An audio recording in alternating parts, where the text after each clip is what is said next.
I think it was similar to last week against Houston. Although we conceded there, the desire to keep the ball outside of our goal was great, and it was the same today. But I think overall we probably tweaked a few things and limited them to, say, some not so great chances.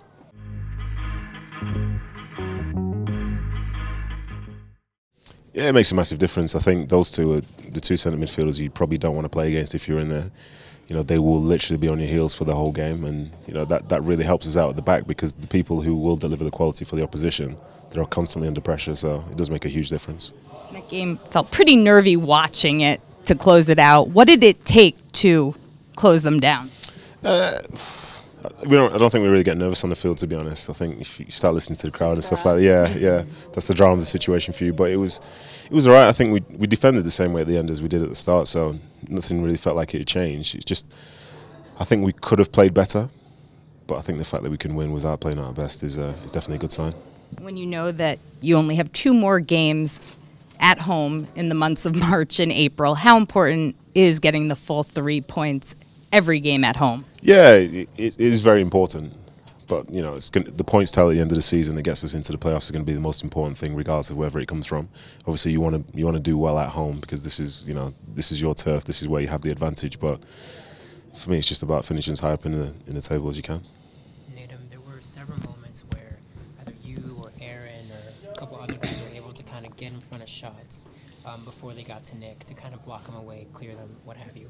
What's the key to that timing? How difficult is it to time it just at the right time to get it away? I think it's very tricky. I'd say being a defender, it's a mug's game, really, because if you come up against an attacker that really knows what they're doing, then you most often don't get the opportunity. But myself and everyone else who's playing at the back there so far and who gets to come in, I think our aim for the season is to give Nicky the easiest year of his career so far. So yeah, just desire, just try. It's the whole mentality of stopping the ball going into your goal. I think the more people that you have around you that have that, I think the easier defending becomes. What did you see on that penalty call? Oh, I didn't see anything. He went down. I thought the rest given a penalty, so be it. But obviously now they have to check everything with VAR, and it didn't really seem like they were checking for that long. So I just guessed it must have been a penalty. My eyesight's not great though from back where I am. When you have a game where the last 10 or 15 minutes the other team's really pushing forward, when you as a backline, and collectively I should say, you hold on and get that clean sheet, does that just sort of give you guys even that extra boost of confidence going into future weeks that you can absorb even more pressure and still get the result? Possibly, but every game is different. For me personally, for as much as we kept the clean sheet today, it was great. The win was the bigger thing. Like I was just saying there, if we win 9-8 every week for between now and the end of the season, it doesn't really bother me. That's why I put a lot of pressure on our attackers to do their jobs and to be more clinical, because when some teams struggle, I think it's more so because they can't score as opposed to being able to just stop goals going in. So I just say, I speak to Corey Baird all the time about saying, be more clinical, and the more clinical you are, the better we'll be. I said to Albert before the game today, I said if you play well, we'll win the game. Albert scores the goal and we'll win the game. So yeah, say no more. Are the attacking players receptive when a defender tells them to be more clinical? I think it's the way you deliver the message. Yeah. So I don't really shout at people if I don't have to. If you've got a point to make, you shouldn't necessarily have to shout at someone for them to understand. So as long as you can sort of show them the benefits, like Albert scoring goals, he's making runs into the box, he's scoring goals. Corey's making runs in behind, he's creating chances. So I don't need to say much more.